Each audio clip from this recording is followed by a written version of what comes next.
Greetings, fellow football managers, and welcome to Darlington, where we are going to be talking about strikers just a little bit.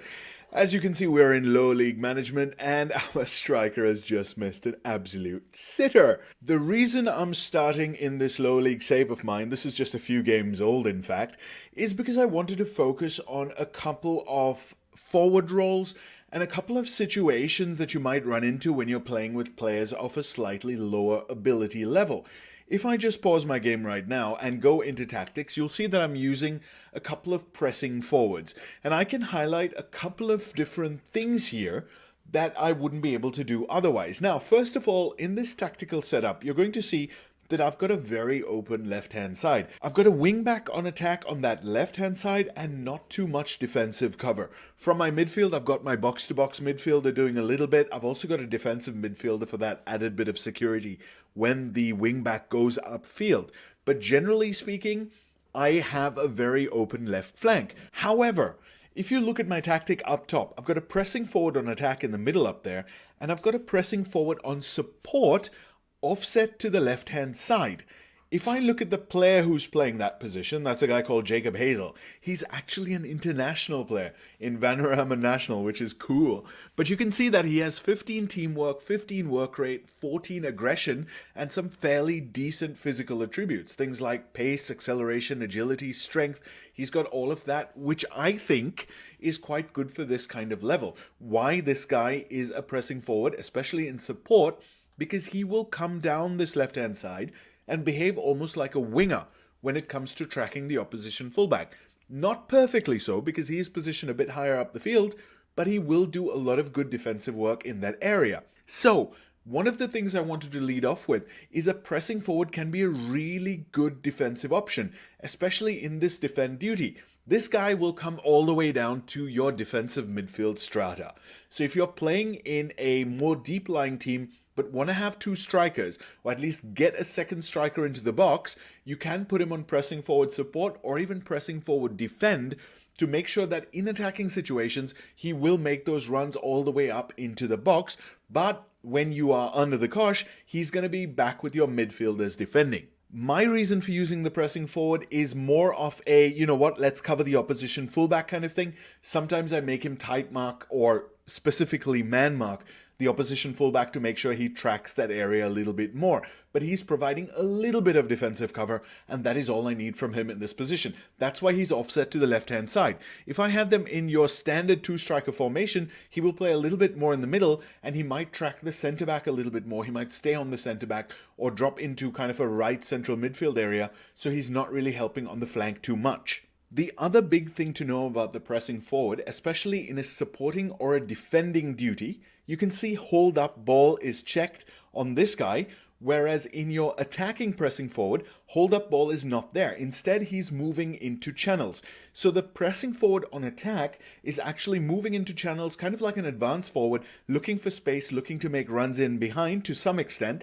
He does start off a lot deeper than the advance forward, for example, but the pressing forward on support is actually going to do a very different job, hold up ball. So your decision when you choose a pressing forward is going to be very, very crucial. The defensive pressing forward, on the other hand, when I change that, you can see the big instruction for me, not just shoot less often, okay, he's still a striker, he's in that striking position, he will shoot when he's in position to do so, but this guy will really prioritize keeping possession of the ball. Because again, when you're playing a pressing forward defend, you're generally playing as a fairly weak team. And in a fairly weak team, possession is crucial. When you get the ball, you really want to be sure that you can make the most of it. Therefore, this guy's going to shoot less often, and he's also going to take fewer risks. This is the big one for me with pressing forward defend, because when you get him the ball, he's actually going to look for the safe pass. He'll pass it to a central midfielder, he'll pass it to a defender. He won't try and play a big through ball immediately. This is very different from a lot of the other support duty forwards. Your pressing forward on support does not have take less risks, but he also does not take more risks. You in fact can't select it. take more risks is not an option. So you can't really make a pressing forward in support and assist machine like you can a couple of the other forwards in support duty. Your pressing forward in attack, meanwhile, also has close down more and tackle harder. So this guy is going to chase the backline. He's going to be hassling and harrying. He's really useful against a team that, for example, plays out from the back. And as you can see, I've got two pressing forwards up here. Despite having a generally mid-block, fairly passive, very standard kind of system. But because of my two pressing forwards working in tandem, I do kind of have an initial high press to take advantage of any mistakes in defense. Again, this is the Vanarama National, so I'm expecting a lot of mistakes in defense, and I'm hoping that these two guys, especially with their work rate, let's look at Nelson here, work rate 14, teamwork 14. So I'm hoping that these two guys with their massive work rate can actually take advantage of mistakes. I am going to point out that you probably wouldn't play two pressing forwards, especially with the amount of work that they have to get through, if you don't have backup. And I actually do have backup. I can't show you my full squad right here because I'm in a match, but this guy, he is kind of that same profile. He's extremely aggressive, very brave, 14 work rate. He profiles a lot more like a defender, kind of like a defensive fullback more than anything else. But his natural position is striker, so he is a backup for that pressing forward in support up top. So from a squad building perspective, you also have to be quite careful when you're running pressing forwards because you're asking them to do a lot of work that strikers don't normally do, and therefore fatigue and injuries can be a big thing. There is one more thing I want to show you while I'm here in my Darlington save. Nelson up here, who is a pressing forward attack at the moment, if I try to change his roles, you can see where the stars are lining up. Obviously, his best position is pressing forward. Interestingly, he's also rated as a target forward, and then there's deep line forward, advanced forward, and poacher. He has 3 or more stars in all of these different positions. However, complete forward is down to a 1 star, trequartista is down to a 1 star, and false 9 is also down to a 1 star. These 3 different positions are extremely demanding, and you need players of a certain ability to be able to actually pull them off. There are a couple of other roles out there on the field as well, which I maybe didn't mention as much in my previous videos. Things like a complete wingback, on attack especially, can be a little bit too much for a lot of players. Even though they can play a more basic position, they might not be able to play a super specialist position like the Trequartista, like the false 9, like the complete forward. False 9 is kind of the mid-range of this. There are some players who can play false 9, but will completely fail when you ask them to play Trequartista and complete forward. Essentially, you need extremely high quality players with a lot of current ability. The reason why you need current ability is because you need a lot of mental stats. So what is complete forward, you ask? Well, before we get into that, I want to divide strikers into 2 different categories. We've discussed the outlier already, that is the pressing forward on defend and to some extent the pressing forward on support. These 2 guys kind of fall outside of these categories. Some of the concepts I've talked about previously do still apply. Things like shape changes. You do have a couple of roles which are shape changes, like the false 9, which drops back down into your attacking midfield area and therefore changes your shape. You also do have specialists and generalists. As I mentioned, the pressing forward is a bit of a generalist. Trequartista is very much a specialist. However, strikers generally fall into creators and goal scorers. Your pressing forward attack can still be both a creator and a goal scorer. Your pressing forward on support can be both as well to a lesser extent. He can make passes, he can score goals, but that's not his main responsibility. The pressing forward on attack is definitely a goal scorer, but by virtue of winning the ball and maybe laying it off, he can do a little bit of creating too. If we look at this tactical setup here with Liverpool, I want to show you a couple of good players for the roles that we're going to be talking about. Everybody knows about Victor Osimhen. If you look at his stats, this is dirty. This is ridiculous. The pace, the jumping, the acceleration and agility, those physical stats paired with anticipation of 15, off the ball of 20, and then finishing heading of 18, that sets him out as a standout forward, a goal-scoring forward. So if you have a player who falls into this kind of profile, you want to put him at the very least as a pressing forward attack, but then he doesn't really have the teamwork, the work rate, or even the bravery to pull off a pressing forward role. So you want him in a poacher or an advanced forward role. Both of these are goal-scoring forwards. If we look at the advanced forward, on the right-hand side there, instruction is just move into channels. However, you will see that he's extremely high up the field. If we change this to something like a pressing forward attack as we had before, you can see how Osman just moved back on our tactics map. That shows that his mentality is very, very high when he is on advanced forward attack. Look at that, where he went up. That means he's going to play right up the field. He's going to push your opponent's defensive line as far back as possible.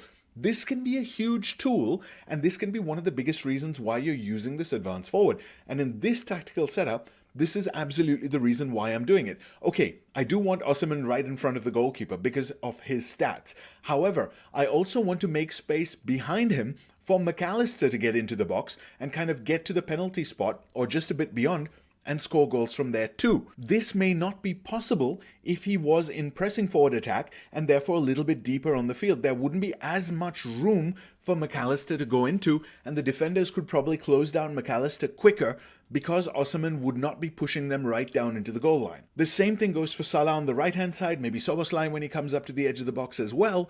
The advanced forward really shoves that defensive line back. There aren't that many roles which do that. If we look at the complete forward in attack, he's also a lot deeper than the advanced forward in attack. If we look at, for example, a target forward in attack, he's even deeper still. So that advanced forward is really far forward. If we just get a reference here again and then go to the poacher, you can see that even the poacher is a little bit deeper. So the advanced forward is really going to be that spearhead right at the tip of the formation. That's as high as you can get your forward player to go. However, when I stay on poacher here, you can see that they're fairly close, but the differences are huge between these two roles. Poacher does not dribble as much. He also takes fewer risks. So this is going to be prioritizing keeping the ball, even though the player is way up the field. So he'll get the ball, lay it back immediately to one of the other players around him, and then make another run in. If that is the pattern of play you want from this player, go for it. If, for example, he's a lone forward or he's definitely the number one goal threat, that may be something you want because a poacher will stay very central in this area and he'll lay the ball back before making another run forward, and maybe a 1-2 or something like that can happen. Or your players can play it around and find him making another run forward. Your advanced forward, on the other hand, is not restricted to those things. He can dribble with the ball if he wants to. He can make attacking passes if he wants to. So he could throw a through ball in to another attack duty forward player here. So he could be a creative player to some extent as well. At least your instructions are not telling him not to be a creative player. Whereas your poacher will not give this inverted winger or inside forward, whoever it is, he will not give him any assists. Your poacher could still give your central midfielder on attack assists because this guy is still coming, from behind. He is attacking from a deeper space, and therefore a pass from the forward back to this guy can result in a goal. But generally, this guy is going to be right up here, so you need a through ball or some kind of killer pass for the assist. A good reason to play a poacher then might be a player with, let's say, lower vision, maybe lower passing. If I look at Osman here, his passing is 12, his vision is 11. So he's a really good candidate for a poacher because he's not really able to find his partners with those passes. However, my decision between poacher and advanced forward was purely in terms of positioning, because the advanced forward pushes the defensive line so far up, it makes space for McAllister coming in behind, it actually makes space for Diaz here, it makes space for Salah a little bit behind as well. So because of that reason, I've chosen advanced forward over poacher, even though the player himself is probably more suited to the poacher role. One more thing to talk about when we're looking at the advanced forward and the poacher is the mobility. The advanced forward has this trait called move into channels. Now, besides passing and hold up ball, which we already spoke about with the pressing forward, support and defend, move into channels is one of the big things to look at in terms of your forward players. Why do I say that? It's because of this lateral movement. You might see your advanced forward move on the outside of the two center backs or try to find space in the middle, get into these little spaces and go. He could be in these kind of positions. A poacher will always be kind of here. He'll always try and be in and around the goal mouth. So your advanced forward might actually drop out of those positions, which can be what you want. However, you might say, no, I actually don't want my forward, a guy like Osman especially, I don't want him to be in these areas because he's useless otherwise. Osman is completely a goal scorer. He's not the greatest dribbler. He's not great with long shots. He's not the greatest passer. What he can do is score goals in this area. Or from here, getting a through ball in behind. So you want to keep him here. Therefore, poacher might again be what you choose because it doesn't mean he's getting out here. However, When you are playing a game with a dominant team like Liverpool, you might find that most teams sit back against you and don't give you much space. So a poacher doesn't have much space in behind to run onto when I'm playing with Liverpool. I find very few goals with a poacher sometimes because teams are playing so deep. That's another reason advance forward is a good role in this tactical setup, is because he can make those lateral movements and find little, just a 1 yard of space sometimes, which allows him to control the ball and then take that shot, score the goal. As you can see on this right hand side, Osimhen has 14 goals already, and this is just a few games in. This is 30th of October. So, I've spent a lot of time with advance forward versus poacher because I do think that that is going to be one of the roles you choose in your tactics, because they're such, goal mouth, spear point kind of forwards. That is your goal scoring forward, your classic goal scoring forward, and you can play the advance forward or the poacher at any kind of level, whether it is tier 6 of your football league or whether it's Premier League with a guy with 20s and 18s on his stat sheet. A couple of other goal scoring roles I do want to mention are your target forward on attack, which holds up the ball now. Sorry, I don't mean to show you Konate. Holds up the ball but dribbles less. So this is kind of your big physical battering ram of a player. Osimhen could play this role. Let's look at his strength. 15, not too bad. It's not his ideal number 1 attribute, but he can actually play this role too. Because of his jumping and his strength, his anticipation's decent. He does have low bravery for this role, so that might be a little bit of a problem. But your target forward attack is kind of that Romelu Lukaku kind of player. So they are going to be a spearhead. They're going to be really high up the field, right in the goalkeeper's face, but they are going to hold up the ball when it comes to build-up play and things like that. So you can get the ball out to them. They're going to hold it up and then lay the ball out for support. They're not going to make the most defensive of pass because, again, they can be modified either way to take more risks or fewer risks. So you can actually go in and configure it yourself. If you feel like you want your target forward to play kind of a quick through ball to an on-rushing winger, you can go for take more risks. And then you might have that winger on attack duty, something like this, for example. And then we can add take more risks. So then the moment Osimhen gets the ball, he will try and play it forward in front of Salah. Salah will run onto it. Osimhen, because he's a target forward attack, his next thought is to get into the box, get right in front of the goal. Salah crosses it and Osimhen scores. That might be a goal you want to create, and that is one way you might be able to do it. And that is through a partnership between these two guys. More commonly, you might have a target forward in support. Now, if I go in again and look at this, he dribbles less and holds up ball. So the difference between target forward support and target forward attack is just their positioning. Your target forward support will come a lot deeper on the field. Target forward attack will play higher up the field. That is the only difference. You can, again, modify this guy. You can have take more risks on, but target forward support will tend to be a playmaker.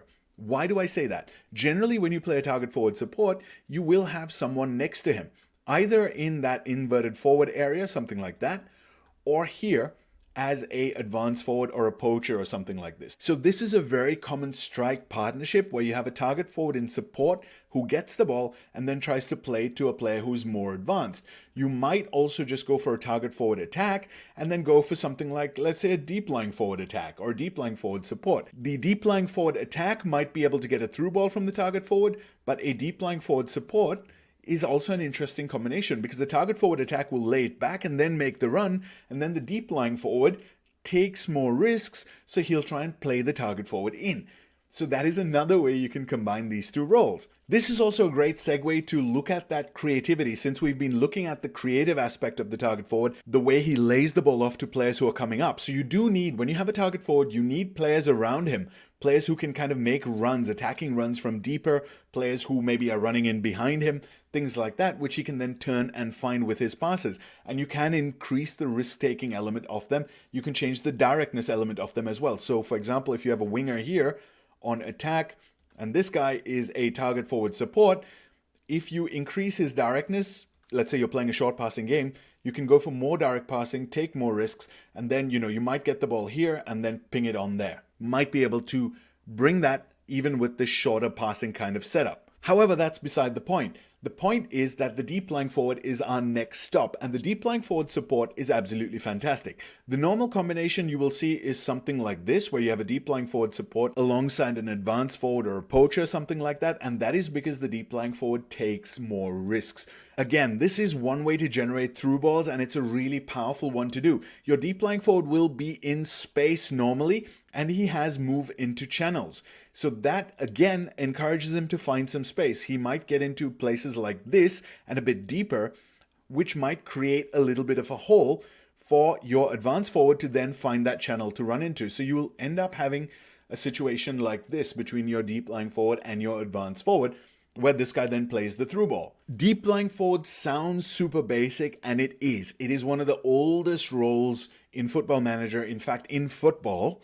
The point being, he is super powerful because he gets into space with move into channels. He's also on support duty, so he should be lower down the field unless he's a solo striker. If he's a solo striker, then the defensive line can stay on him even though he's coming deep. Be careful of that. That's why pairing him with another player, an advanced player, can be cool because the advanced player sets the defensive line and then this guy drops off the defensive line. He then moves laterally as well to move into channels. He then holds up the ball, so he can take a moment, wait sort of a split second or a few seconds for the field to shake out, the runners to move, so your wingers to get up the field like this, and then he will take that risky ball in behind. So in fact, what we have in the field here is an interesting setup, obviously not with a attacking CM, but right here, once this guy gets the ball, he has three runners to aim at. You've got that far winger, you've got the near winger, and then you have the advance forward. So that could be really, really powerful. And he'll play almost like a trequartista in a way,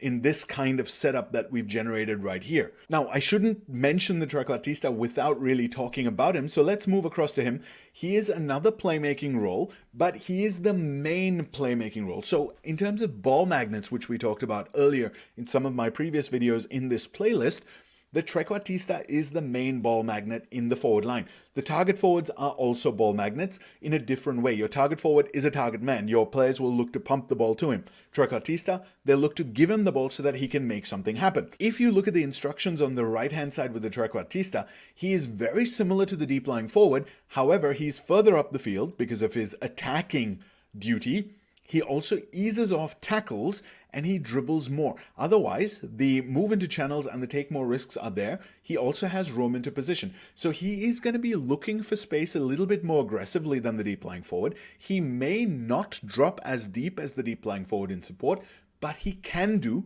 thanks to roam from position. Roam from position will take them further out of their positions if they want to be, if there's space to be found. So that is a really powerful player instruction to have in the right setup with the right roles around. The dribble more is also very interesting, so you do want a player who's technically capable, who likes to get on the ball and beat a man if possible. So you can see your trequartista really doing trequartista things. Think about Roberto Baggio, think about Francesco Totti, think about Alessandro Del Piero. Players like that, they were very good on the dribble, they were pretty quick, they could really turn, they could hold the ball for a moment and then play that killer pass. But they weren't doing very much in defense. So your trequartista does have to be carried a little bit. You have a guy like Messi. Messi might be a little bit of an outlier because his work rate, definitely nowadays, is so low. However, your trequartista doesn't necessarily have to be that much of a liability because, again, teamwork and work rate will dictate. If you look at Salah, for example, his teamwork is 16, his work rate is 16. So Salah as a trequartista will still be quite hardworking. He'll still do a little bit of work in defense. He's not going to abandon defensive responsibility completely. He will still do stuff because he's the kind of player to do that. If you have a player with very low work rate and things like that, very low teamwork, then they will be very much a Lionel Messi type of trequartista, which again could be what you want because then that player will more likely find space and have a lot of energy to actually then use the ball. They'll put all of their energy into their on-ball work. So you might actually want a player with low work rate and low teamwork. Who knows? Essentially, he is your all-in-one flair attacker. All-in-one is a good segue to the complete forward. If we look at the complete forward in attack, now look at those things. He's holding up ball, he's dribbling more, he's taking more risks, he's moving into channels, and he's roaming from position. He is literally doing everything, and you're telling him to do everything. This is one of the reasons why not every forward can be a complete forward. He's also positioned really high up the field. So basically, when you have a player who's like a target man combined with a trequartista, who can kind of do absolutely everything, you're going to play them as a complete forward. The only way I can describe the complete forward attack is by giving you an example, and I think that is Zlatan Ibrahimovic. Zlatan was 6'5", incredible technically. He could beat a player in the air, he could beat a player at foot, he could do all kinds of things with the ball. He was just an all-round unbelievable forward, and that is your archetype complete forward in attack. So if you have a player like that who has the strength to hold up the ball, the technical quality to dribble more, the vision and the passing skill to take more risks, the off the ball movement to move into channels, the work rate as well, and then obviously the decision making, the concentration, all of that for these movement things like roam from position as well, then you have yourself a complete forward. This team is Liverpool. This is second season Liverpool, Premier League champions, Europa League champions. I would say one of the best teams in the world, but they don't really have a complete forward attack. This guy has the potential to be, I would say, if he grows really well across the next 4 or 5 years, because he does have flair, so he can do that on the ball work with dribbling 15. Vision and passing is a little bit low. Strength is at that kind of area as well, but maybe if he develops well, if I actually play this save out another 4 seasons, this guy could actually be a complete forward in attack because he has all of the elements. What about complete forward on support? What is the difference between complete forward attack? Obviously, it's a more withdrawn role, but as you can see, complete forward and support doesn't take the player that far. If we look at deep lying forward support, it's way deeper. So even though it's a supporting role, your complete forward support isn't dropping that far back. That's something to definitely have in mind. Complete forward support also holds up ball, dribbles more, takes more risks, move into channel, roam from position. He does all of that stuff exactly the same as the other one, as the complete forward in attack. So when would you use the complete forward support versus a complete forward attack? I would say generally the complete forward support is good in a single striker formation. Something like that. Because they're a little bit more accessible to, passes from midfield and things like that. They can get involved and play a little bit more link-up play and things like that because they're just a bit deeper down the field. Whereas a complete forward in attack gets a little bit isolated. So you might want something like a deep lying forward in support or something to complement that complete forward attack. If you are an absolute mad lad, you could do something like this. Trequartista attack, complete forward attack. Oh my good lord, good luck to you. Would be amazing football to watch. A complete forward support, because of that slightly deeper positioning, I think they become more of a creator, more of a playmaker just by virtue of where they are on the field. And I would look at somebody like Harry Kane as an example of a complete forward support rather than a complete forward attack. Again, complete forward attack just has that different feel. He's right up the field, whereas Harry Kane does drop off a little bit more and look to play those long passes like a number 10. Finally, I think we need to touch the false 9 a little bit as well. False 9 in support. This is another very unique role. I mentioned it slightly earlier where it is a shape changer. You can see that it's pretty deep. If we compare this to the deep lying forward in support, it is much deeper. So the false 9 actually is your deepest forward role. He will drop all the way into midfield. In fact, that is his main move. He starts in the forward line and then drops down here into this midfield, the number 10 area, which then lets you run players past him. So the general combination is something like a false 9 and a shadow striker. That tends to be the combo because your false 9 drops, creates a little bit of space for the other guy to run into. You could also do it in an offset manner if you want to. So you're dropping him, then the marker goes with him, and you get your shadow striker into that gap. False 9 is also a good one for things like strikerless formations. To be fair, it is a striker, but strikerless in a sense, because it'll look a bit like this. The false 9 will start there, but then drop down here. And you can have players running past him. You can even do a false 9 like a Roberto Firmino in slightly older versions of Liverpool, where you have the 2 wingers coming in, or 2 inside forwards really, with Salah from that side, Mane from that side, and Firmino dropping in here. So you have essentially this kind of shape, but it's your false 9 here and your 2 inside forwards from the flanks who have come in to attack the box and the goal. So what does a false 9 do? The main thing is take more risks and dribble more. So you do want kind of a technical player, somebody who can get on the ball, dribble it out, drive back up. So once they get on the ball in that deeper position, you can get them on the ball and have them dribbling at the defense. And then obviously they're going to take more risks with passing, which is why you want players running past them, because they're going to look for that quick through ball or that risky through ball to somebody who is getting past them and in towards the goal. So that is very much a creative forward. So if we just line this up now and look at all of these striker roles, your deep lying forward is very much a creative role. Your advanced forward can create, but generally it's this goal scoring role. The thing about the advanced forward is he doesn't have many instructions set on him. He can kind of do everything. You can configure him to do all kinds of things as well. You can customize him like this, But generally, a default advanced forward is just gonna do his thing. That, I think, is one of the reasons why the advanced forward is so popular, is because you can really see the player play his game based on his attributes and his player preferred moves or his traits or whatever.